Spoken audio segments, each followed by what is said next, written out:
सत्संगत जी, प्यार से कहना धन निरंकार जी कि ऐसे एक ब्रह्म ज्ञान की दात जब मिल जाती है तो वो सच्ची अमीरी है। नहीं तो संसारिक ये माया ने तो आज टिकना है, कल नहीं टिकना।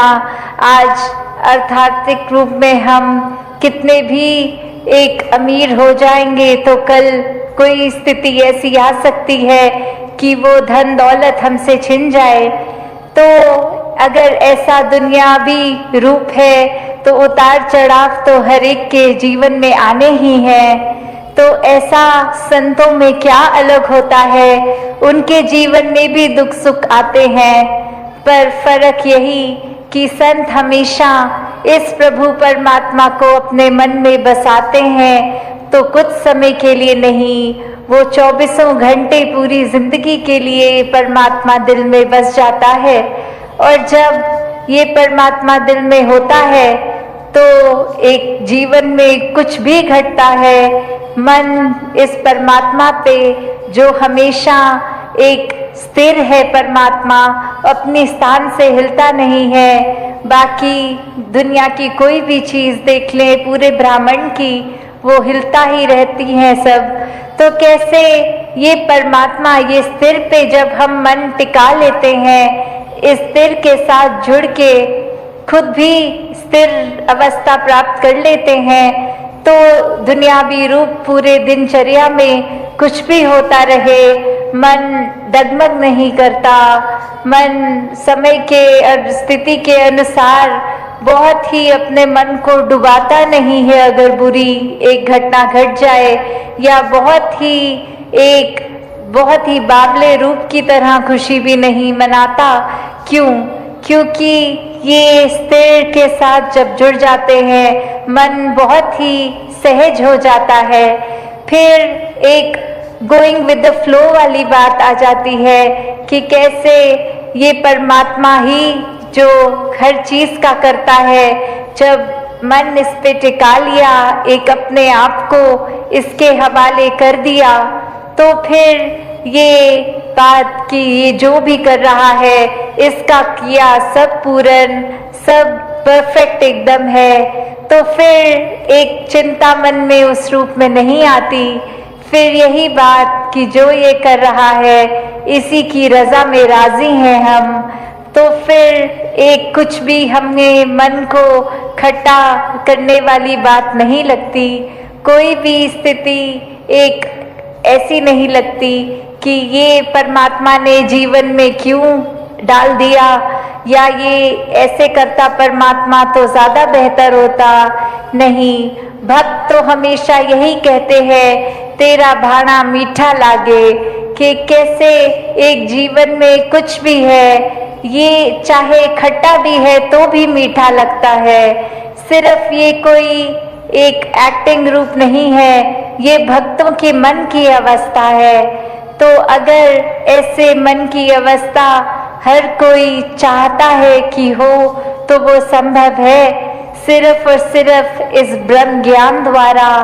क्योंकि जब ये सच्चाई एक मनुष्य को पता लग जाती है कि हमारा असली जो रूप है वो एक शरीर नहीं है, ये मानव चोला नहीं है, ये आत्मा जो सदैव सिर चोले बदल रही है, इसको जब मोक्ष लेना है तो एक मनुष्य के शरीर से जीते जी ये परमात्मा की जानकारी, ये ब्रह्म का ज्ञान जब मिल जाता है तो ही वो मुक्ति, मोक्ष, साल्वेशन पॉसिबल होती है।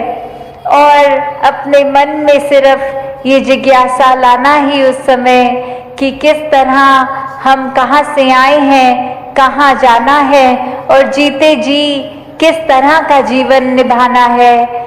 जब ये एक जिज्ञासा लाकर ये ब्रह्म ज्ञान की दात मिल जाती है तो ही जीवन सफल हो जाता है। फिर हर पल एक मन हमारा सिर्फ प्यार ही करता है, किसी से नफरत नहीं करता।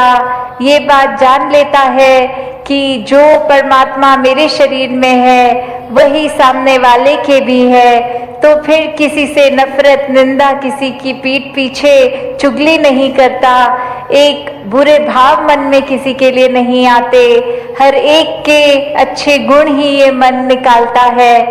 तो ऐसा जीवन जब भक्त जीते हैं तो वाकई ही वो संसार के लिए वरदान बन जाते हैं, और ऐसा ही जीवन हर एक के लिए जीना संभव है। तो क्यों ना, अगर हम मनुष्य हैं तो अपने मानवीय गुणों से ही मनुष्य कहलाए, ना कि सिर्फ मनुष्य के आकार का शरीर है इसलिए मनुष्य हूँ। तो जब आज जैसे बात भी की जाती है कि आज वर्ल्ड एनवायरनमेंट डे है, किस तरह ये प्रकृति को भी, जो इस कादर की कुदरत है, इसको भी हर एक ने जहाँ निखारते चले जाना है। एक हम दिनचर्या में अगर सोचे कि कितना कचरा फैलाते हैं, किस तरह वो वेस्टेज भी ना हो, वो पोल्यूशन भी ना हो, वो एक किस तरह से हम मैनेज अच्छी तरह कर पाए, ताकि जब इस संसार में आए थे तो जितनी खूबसूरत धरती थी, जब इस संसार को छोड़ के जाए तो भी उससे ज़्यादा एक कोई ऐसी बात रख लेते हैं जिससे एक मोटिवेशन मिलती है, एक अपने आप को बहुत ही कोई ऐसा काम करने के प्रति एक मन को हम पुश करते हैं कि उससे हमें शायद लगता है हम बहादुर हैं। तो असली बहादुरी क्या है? ये असली बहादुरी तो वही कि जो भी सत्य है उसको समझ के, उसको एक हकीकत को जानने के बाद आँख ना बंद करना कि ये संसार में आए हैं तो मौत भी निश्चित है। एक जीते जी उस बात को, उस फैक्ट को अगर हम ना भूलें, इस सत्य के पहचान के बाद ये सत्य को जीवन में अपनाएं, तो ही वाकई में बहादुर हैं। क्योंकि कायरता तो फिर आंख बंद करने में होगी। एक जैसे हम अक्सर सुनते भी हैं उदाहरण कि एक सामने अगर कोई, हम किसी से बात करते वक्त कह देते हैं कि सामने अगर शेर खड़ा है तो आंख बंद कर लेंगे तो वो चला नहीं जाएगा सामने से। तो कायरता और बहादुरी ये पहलू जीवन में देखें तो वही कि एक जीवन नहीं समाप्त होना है, और जीते जी एक अनेकों रंग ये जिंदगी दिखाती है, एक हर एक स्थिति में अलग महसूस कराती है। तो क्या सिर्फ मन की ये फीलिंग्स पे या इमोशंस पे या मन के एक उतार चढ़ाव को ही हम अगर हकीकत मान लेंगे तो स्थिर नहीं हो पाएंगे। एक सदैव के लिए स्थिरता, सहजता चाहिए, तो इस सत्य के साथ ही जुड़ना होगा। और वो सत्य, ये ब्रह्म ज्ञान कि हर समय ये परमात्मा का एहसास, इसको पहले जानकर फिर इसको एक इस पर पूरा विश्वास होना, और विश्वास के साथ ही जीवन में भक्ति और आनंद आना। कैसे फिर जीवन में इस प्रभु के प्रति वो प्रेमा भक्ति की अवस्था एक हमेशा के लिए।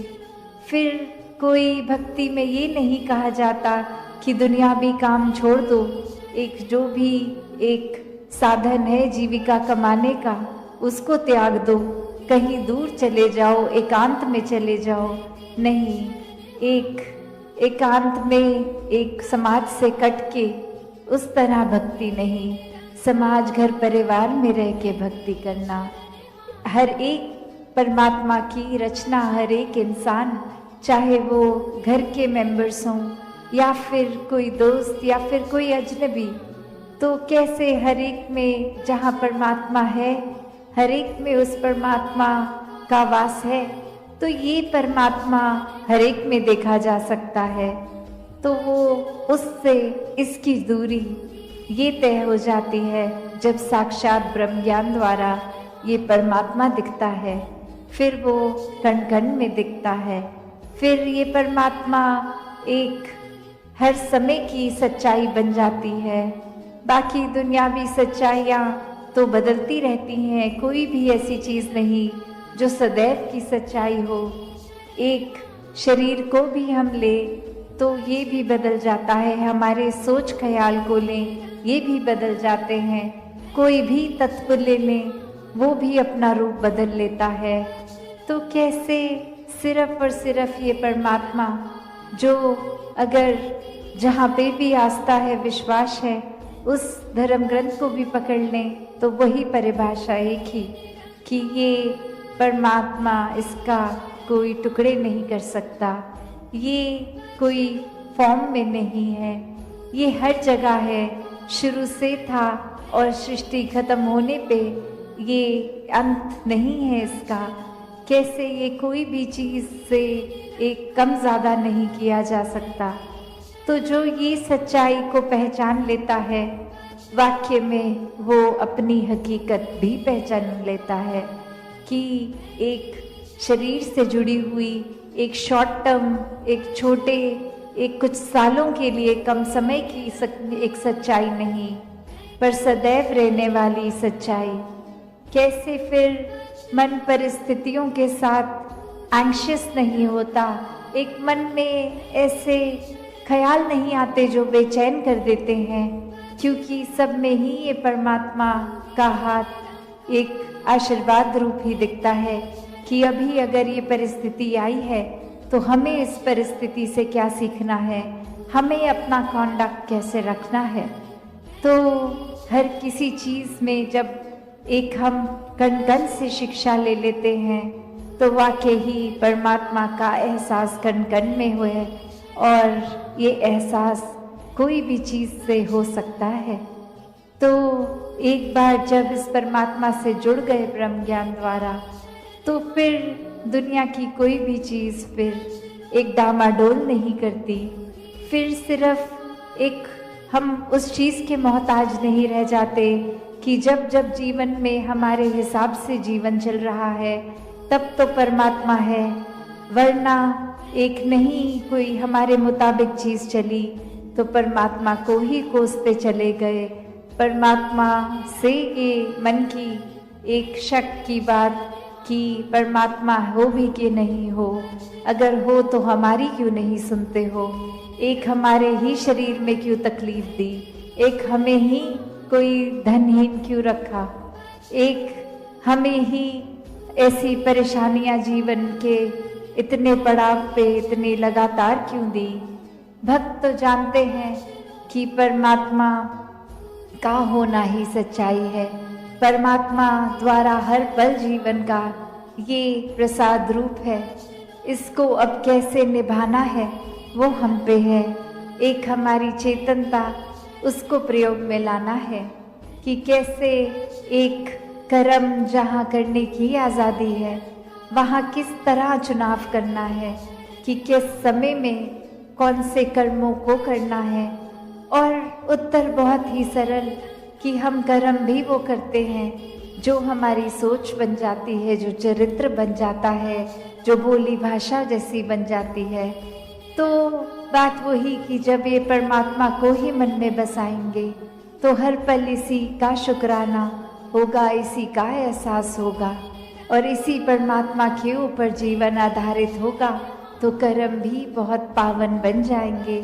एक हमें बोला जाता है कि कोई ऐसी चीज़ को पकड़ लो जैसे पेड़ या कुछ जो अपना ज़मीन के अंदर इतनी मजबूती से जिसकी नींव गड़ी हो ताकि वो हवा फिर हमें उड़ा नहीं सकती। हमने एक ऐसी स्थिर चीज़ को पकड़ लिया है जिसके कारण हम भी वो हवाएं हमको उड़ा के नहीं ले जा सकती। तो ऐसे ही जीवन में हम अपने जीवन को तब तक अपना अच्छे से जीवन जी सकेंगे जब तक हम ये निरंकार के साथ अपने मन से ना जुड़े, तब तक वो एक जीवन भी हमारे उतार चढ़ावों के साथ फिर उथल पुथल मचाता है मन में। तो निरंकार का ही आसरा लेना है, निरंकार में ही अपनी श्रद्धा रखकर ये वो बात करनी है कि हमें ये अब जो स्थिर चीज़ मिल गई है जो कभी एक सब किसी भी सिचुएशन में अपनी जगह से नहीं हिलती, तो हम फिर वो एक मजबूती का और सहारा लेते चलते जाते हैं और हमारा मन भी और सहारा पक्का करके, एक विश्वास और बढ़ाकर, फिर हमारे जीवन में ऐसे भी कोई कर्म नहीं हो पाते जो अपने लिए भी नुकसानदायक हों और औरों के लिए भी नुकसानदायक हों। हाँ जी। श्वास श्वास इस एक नु सिमरण दूजा कदे त्यागण ना।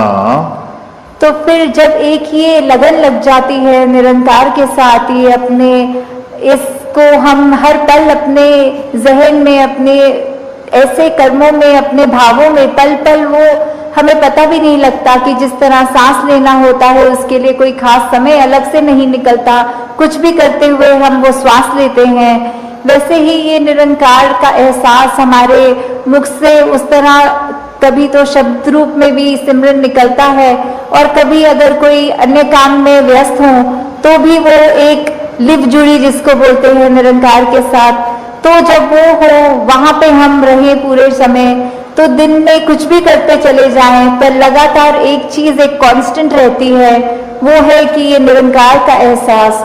तो जब तक हम वो सिमरन रूप में अपना नाता निरंकार से और गहरा करते जाएं, जितना अधिक से अधिक हो सके मन में भी करें और बोल से भी सिमरन करें, ताकि वही बात कि ये निरंकार ही है जो सही मायने में सब कुछ है और बिना उसके कुछ भी नहीं, और वो खुद भी सब कुछ होते हुए ना उस तरह दिखता है, पर फिर भी इतने गुण बिल्कुल निर्गुण होते हुए भी। तो हमें भी ये सब ज्यादा से ज्यादा ऐसे कोशिश करनी है कि हम बिल्कुल वही गुणों को अपने जीवन में उतार पाए, उसी तरह अपने जीवन को चला पाए, जिस तरह युगों युगों ने संतों ने चाहा है कि एक कर्म हमारे ऐसे बनते जाएं, एक ऐसा हमारे दिल से दिल का रिश्ता इस निरंकार प्रभु परमात्मा से जुड़े। हाँ जी। कहे अवतार और पूरे गुरसिख इकनो कदी पुलावन ना। तो फिर ये जो एका है ये निरंकार की तरफ इशारा करते हुए कि जो भी पूर्ण गुरसिख होंगे, जिनको ये ब्रह्म ज्ञान की दात प्राप्त हो गई और उसके बाद वो अपने अहंकार को तज के ये उस तरह एक सिर्फ इस एक ही के साथ ही जुड़ा हो, चाहे वो किसी भी भाव से हम लेते हों, जो अपनी श्रद्धा से जो भी बुलाना चाहे, तो उसके साथ जब तक जुड़े हैं इसका एहसास करते हुए तो ही सब कुछ है, नहीं तो वो एहसास जिस पर खो दिया समझो वो जीवन काल वहीं थम गया, या फिर वो भी नहीं पता लगता कि कब वो पतन की ओर एक हमारे सोच विचार बन जाते हैं। तो हमें किस तरह ये अपने अंदर और मेहनत करनी है कि बस ये एक जो है इसी के साथ और जुड़ते चले जाएं, इसी के साथ अपना हर पल इस तरह बिताएं कि जैसे एक मछली होती है जब उसको पानी से बाहर निकाल दिया जाता है तो कैसे तड़पती है, वैसे ही जिस पल हमें इस निरंकार का चेता भूले उसी समय ये तड़प अंदर से अपने आप वो लिव वापस जोड़ दे। तो इस तरह कोशिश करके अपने जीवन को हम एक उस तरह ढालें कि किस में हमें, जहाँ ये निरंकार प्रभु परमात्मा जो अंग-संग है, सदा है, कायम है, और उसको ना कोई काट सकता है ना उसको कोई गीला कर सकता है, एक ऐसा परमात्मा जो शुरू से था और अंत तक है और उसका कोई अंत ही नहीं है। तो वैसे ही हमें भी उसके साथ जुड़ते हुए अपने जीवन को भी और सुधारना चाहिए। आपका ये निरंकार के आगे अपनी अहंकार को तजते सिर्फ एक वो शीश झुकाकर, एक चेहरों पे मुस्कुराहट रखकर, ये जो अंदर और सीखने की भावना कि ये गुरसिख का तो जीवन ही यही है कि हर पल सिर्फ सीखना ही सीखना है, तो वो उसी भाव से जब एक मर्यादित रूप में सत्संग होती है और सारी वो बातें सबकी सुनी जाती हैं, तो अपना मन जहाँ हमारा और साफ होता जाता है, जीवन में अच्छे गुण आते रहते हैं और उसी तरह हम एक और खूबसूरत ये इंसान बनते हैं। हम खुद भी इस मिशन के साथ जब जुड़े हैं तो ये निरंकारी मिशन का हम एक एक व्यक्ति, हम यहाँ एक एक महापुरुष अपने जीवन को उस तरह सुधार के रखे कि एक समाज में भी अगर कहीं जाएं तो सबके मन में यही लगे कि इस व्यक्ति के जैसे बनना है, इसके पास एक ऐसी दात है जो उसको एक हमेशा बाकियों से अलग दिखाती है।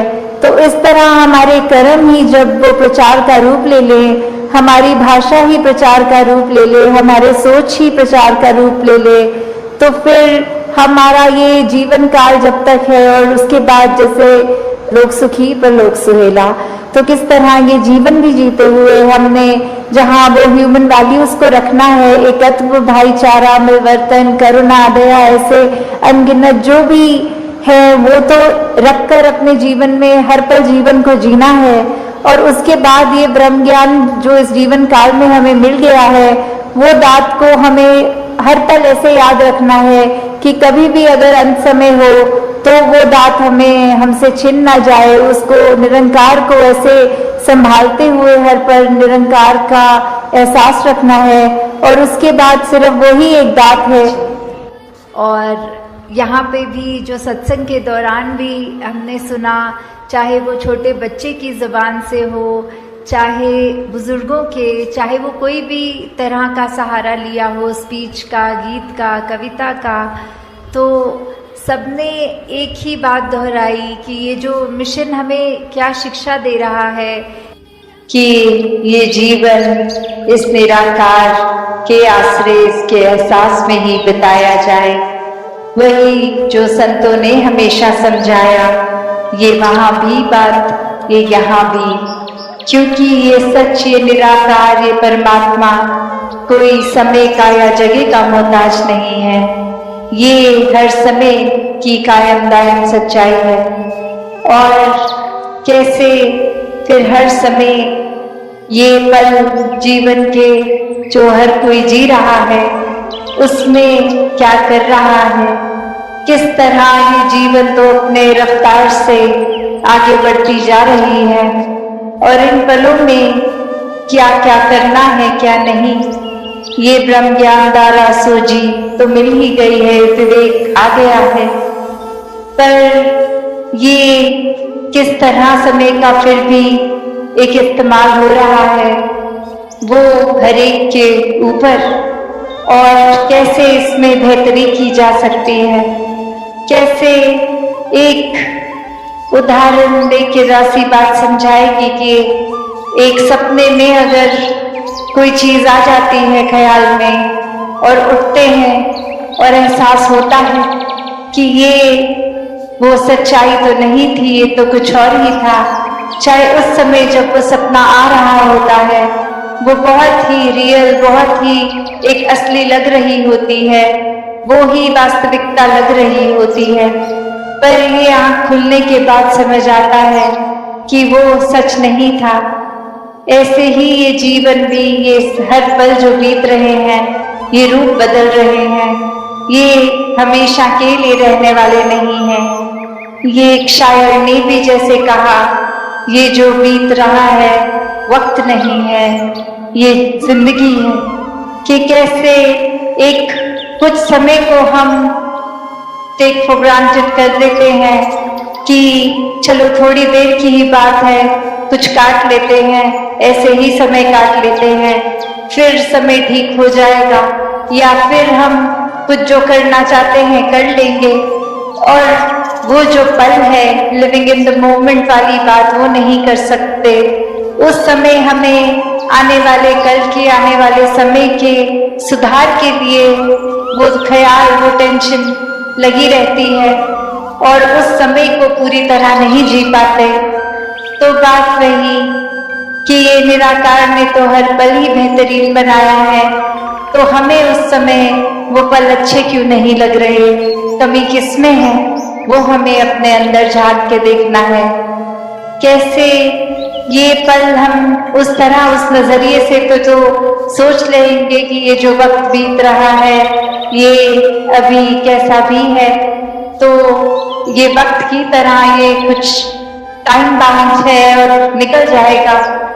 पर ये माइंडसेट ऐसा ही रखेंगे तो ये जीवन ही बीत जाएगा, और फिर ये पछतावा हाथ कि ये समय था तो क्या किया, ये शिकवे किए, ये फोकस इस तरफ रखा कि चीजें मेरे मुताबिक ठीक हो जाएं, और जिस तरह, जिस रूप में इस निराकार ने दिया, वो उस तरह को एक पूजनीय समय की तरह नहीं लिया गया, वो वैल्यू नहीं कही गई उस समय की, उस परिस्थिति की, तो बात वही कि हर परिस्थिति ही अच्छी है।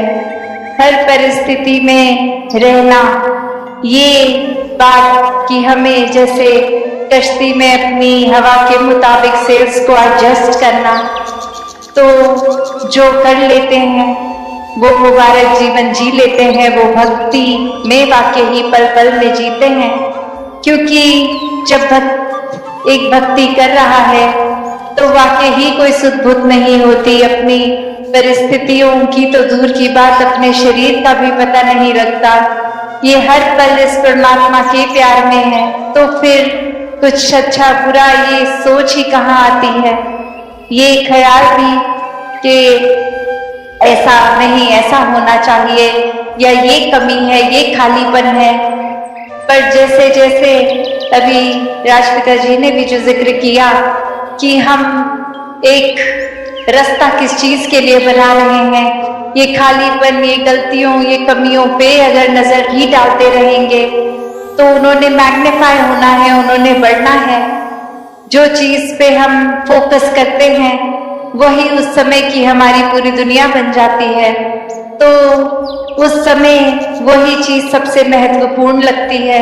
तो ऐसा अगर कुछ महत्वपूर्ण बना लिया है तो स्वाभाविक है कि सबकॉन्शियसली भी हम उसी तरफ अपनी सोच बनाए रखेंगे, क्योंकि हमारे लिए वो चीज महत्वपूर्ण है। और उसी तरह अगर इस सुकून, इस निराकार, ये खुशियों को, सदैव रहने वाले इस आनंद को एक फोकस बनाएंगे तो वाकई ही हर परिस्थिति भी प्यारी लगेगी।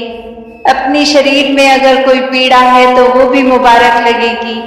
एक मन में भाव यही रहेगा कि हर चीज हमारे ही बेहतरी के लिए है। एक एफर्ट्स तो जीवन में करते ही रहने हैं, पर ये परिस्थितियों को दिल नहीं कोसेगा, ये समय को, ये वक्त को, ये जिंदगी को मन नहीं कोसेगा।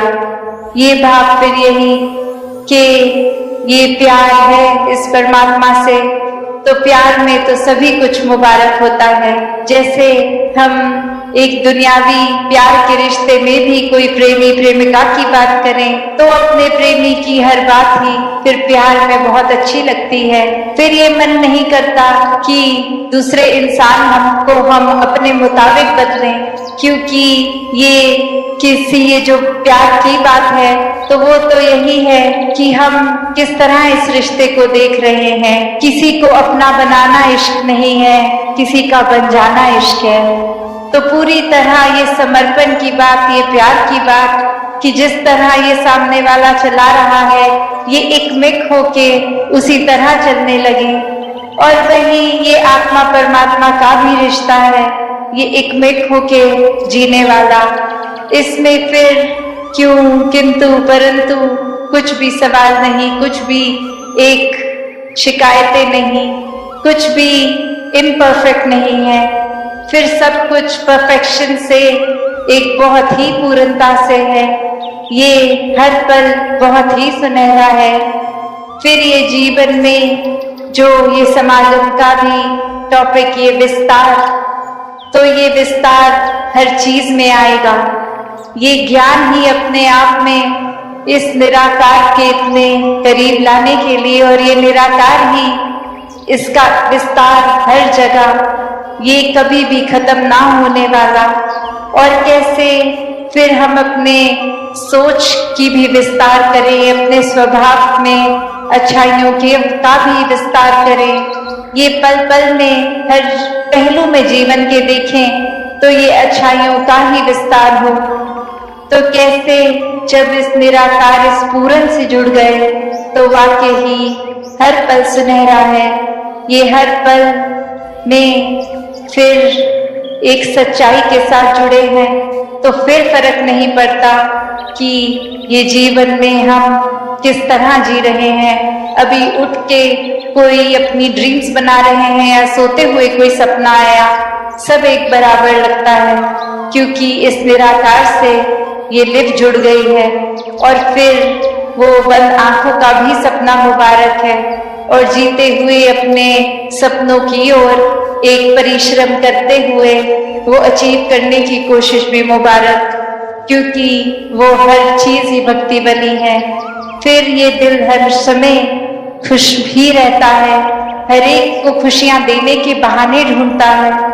किसी के प्रति ऐसी सोच नहीं कि एक इंसान का नुकसान किया जाए। बस यही होता है कि अगर कोई परिस्थिति ऐसी भी है जहां खुद अपने आप को एक पल के लिए कांटा भी चुभता है, पर दूसरे के लिए अपने हाथों से वो फूल की पंखुड़ी उनके रास्ते में बिछा दी जाए, तो ऐसा ही जीवन, ये कोई किताबी बातों का जीवन नहीं है, ये कोई हाइपोथेटिकल जीवन नहीं है, ये संतों का जीवन है। संत ऐसे ही होते हैं। और अब वो हम अपने आप से मेल करने ऐसे जीवन का, क्या हमारा जीवन ऐसा हो गया है? ये रुतबा, ये बोलने के लिए तो महापुरुष शब्द हमारे लिए संत बोल देते हैं, पर क्या हम उस पे उतरे हैं? सिर्फ ब्रह्म ज्ञान होना ही क्या काफी है? एक जीवन को ब्रह्म ज्ञान पे अगर नहीं चलाया तो ब्रह्म ज्ञान हिस्से में हो ना हो एक बराबर ही है। तो ये तो भक्ति की शुरुआत ही ब्रह्म ज्ञान है। इस भक्ति को हर एक ने जीना है, हर एक के हिस्से आ सकती है, हर एक के अंदर इस निराकार ने वो कैपेसिटी, वो कैपेबिलिटी भी भरी है कि पूर्ण संत बन सके। तो जो फासला है, जो चीजें भी हमें रोक रही हैं ऐसा जीवन जीने के लिए, उसको खुद में झांक के आइडेंटिफाई करें, देखें क्या है, किन चीजों पे काम करना है। ये निराकार तो हर समय ही साथ है, इसका सहारा लेते रहें और हर पल खुद में ये सुधार करें, ये ब्रह्म ज्ञान की समझ का विस्तार करें। तो दासी और शब्दों का सहारा ना लेके इन्हीं शब्दों से आज्ञा देगी। साथ संगत जी, धन निरंकार। साध संगत जी, प्यार से कहना धन निरंकार जी। साध संगत जी, जिंदगी अच्छे और बुरे दोनों पलों से मिलकर बनी है। दोनों का अपना अपना स्वाद है। एक के बिना दूसरा अधूरा है। न तो कभी खुशी को सर पर बैठाओ, न ही कम को दिल से लगाओ। साध संगत जी, डरते भी सब मिट जांदे ने, खाहस पूरी हुंदी है। प्रेम ते भक्ति होण जे इकट्ठे, रूह भी नूरी हुंदी है। साध संगत जी, भक्तों के हृदय में हमेशा ही प्रेम होता है। ये प्रेम निरंकार प्रभु के साथ नाता जुड़ने से ही हृदय में प्रवेश करता है। जितने देर प्रभु दातार से लिव जुड़ी रहती है, हृदय में प्रेम का भाव रहता है। साध संगत जी, अच्छे और सच्चे रिश्ते न तो कभी खरीदे जा सकते हैं और न ही उधार लिए जा सकते हैं। इसीलिए उन्हें जरूर महत्व दे जो आपको महत्व देते हैं। साध संगत जी, मन के अंदर भी तू हो और मन के अंदर भी तू हो और जुबान पर हो तेरा नाम, हो रोशनी अंदर बाहर तो कभी छू न सकता अंधेरा। जिसने है तुझको जान लिया, विनाशी रूप पहचान लिया, जो देख कन कन में तुझको करता नहीं वो तेरा मेरा। किस्मत से मिलता है सतगुरु, जिसे मिले दिखाए अविनाशी। दुख सारे ही मिट जाते हैं, हो खुशियों का घर में डेरा। एक बार जान ले जो प्रभु को और मन से समर्पित हो जाए, जिसे देखने वाली आंखें मिली वो करता फिर तेरा तेरा। झुक जाना फितरत बन जाती, हर झगड़ा खत्म हो जाता। संतो प्यार करे कुल दुनिया से, जिस दिल को मोहब्बत ने घेरा। साध संगत जी, कुछ अच्छा सोचे, कुछ अच्छा करे, कोई ऐसा जतन करे, मानव तो सुखी हो जाए। धरती पर बसने वाले हर इंसान का मंगल हो, कल्याण हो, दुनिया में अमन चैन कायम रहे। कर दुआए दिल सभी के लिए आदमी, कर दुआ ए मेरे दिल सभी के लिए आदमी जी सके आदमी के लिए। दुआएं दीजिए और दुआएं लीजिए, पता नहीं किसी की दुआएं किसी के जीवन में बाहर बन जाए। साथ संगत जी दातार सबको शक्ति प्रदान करे, बढ़ चढ़कर मानवता की सेवा करे, रोते हुए को हंसाए, गिरे हुए को गले से लगाए। किसी के जीवन की उम्मीद रोशनी बनकर जो रहते हैं, ईश्वर उनका पूरा जीवन प्रकाशित कर देते हैं। लोगों के काम जो आते हैं उनके सारे काम हो जाते हैं। अटूट विश्वास के साथ भक्ति करते रहना चाहिए। आज नहीं तो कल अच्छे दिन जरूर सभी के लिए जीवन में आते हैं। ऊप मध्य जो बाँस है, व्यापी रह जग माही, संतो माही पाइए और कहीं कुछ नाही। अर्थात सत्संग जिस प्रकार पुष्प में सुगंध है, उसी तरह ईश्वर संपूर्ण जगत में व्यापक है। यह ज्ञान हमें संतों से ही प्राप्त हो सकता है। इसके अतिरिक्त अन्यंत्र कुछ भी नहीं है। कबीर खोजी हरि का गया, जो सिंघल द्वीप साहिब तो घट में बसे जो आवे प्रतीत। अर्थात सत्संग जी कबीर ईश्वर को ढूंढने श्रीलंका द्वीप तक गए, किंतु ईश्वर तो शरीर में ही विद्यमान है। यही तुम्हारे विश्वास हो तो तुम उन्हें अपने हृदय में ही पालोगे। घट बिन कहूँ न देखिए, घट बिन कहूँ न देखिए, हरि रहा भरपूर, जिन जाना तिस पास है, दूर कहाँ उन दूर। कोई भी शरीर हरि से शून्य नहीं। सभी शरीर में ईश्वर पूर्ण रूपेण वर्तमान। जो ज्ञानी है उनके पास ईश्वर है, जो उन्हें दूर मानता है भगवान उससे बहुत दूर है। श्री अष्टवक्र गीता श्लोक 43 अध्याय 18। बुद्धिहीन पुरुष अज्ञानवंश अपने शुद्ध अद्वितीय स्वरूप का ज्ञान तो प्राप्त करते नहीं, पर केवल भावना करते हैं। उन्हें जीवन पर्यंत शांति नहीं मिलती। अच्छे ज्ञानियों को, ऋषि मुनि वैरागियों को भी माया क्लीन बोल्ड कर देती है सत्संग जी। इसीलिए हमेशा सतर्क सचेत सावधान रहना चाहिए माया से। मन कब राम से रावण बन जाए, मन को बदलते देर नहीं लगती। मन को सतगुरु को सौंप दो, सतगुरु संभाल लेंगे मन को।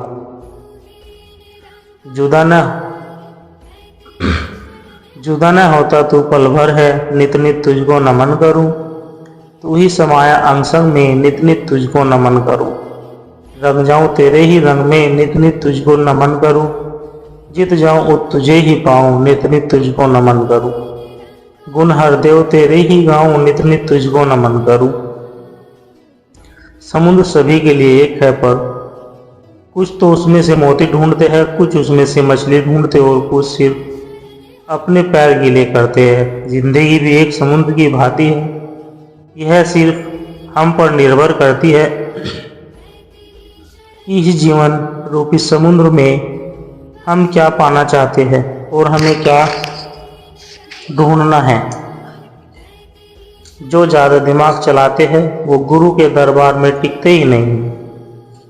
उनकी इंटेलिजेंसी, चालाकी, चतुराई गुरु दर से दूर लेकर चली जाती है सत्संगत जी। ये अनंत ब्रह्मांड को चला रहे हैं, तो ये क्या अपने भक्तों को नहीं संभालेंगे। बस बात है हमारे विश्वास की, हम कितना विश्वास करते हैं भगवान पर सत्संगत जी। ईश्वर के खेल को दुनिया कभी भी नहीं समझ सकती। ईश्वर के खेल मनुष्य के दिमाग के बाहर होते हैं। जब प्रभु कृपा करने लगते हैं तो हमारी झोली छोटी पड़ जाती है सत्संगत जी। प्रभु इतना देते हैं जो हमारी औकात और सोच से बाहर होता है। जिनके पास विश्वास भरोसा है वही राजा महाराजा है।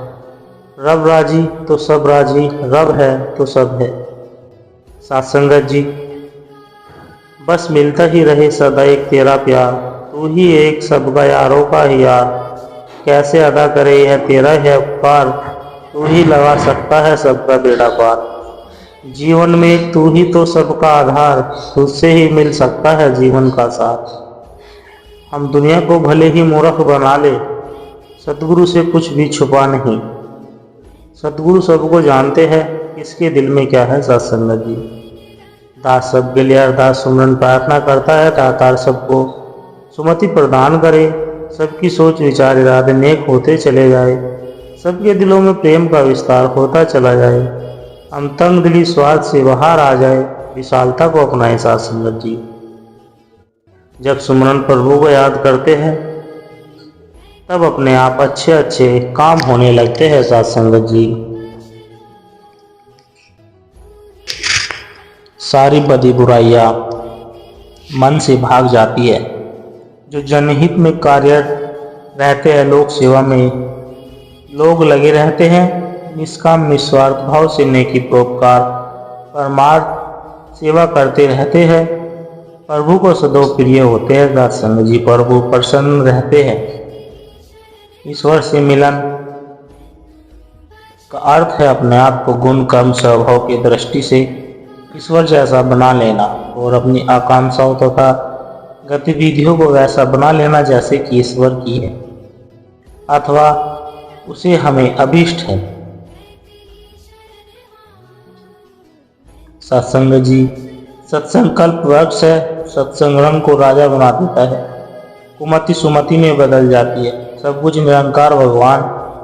श्रीमद् भगवद गीता के 7वें अध्याय में श्री कृष्ण जी महाराज समझाते हुए कहते हैं कि मैं ही सब कुछ हूँ, मेरे सिवा कहीं भी कुछ भी नहीं, जो भी है सब कुछ मेरा ही रूप है, हर रूप में मैं विराजमान रहता हूँ।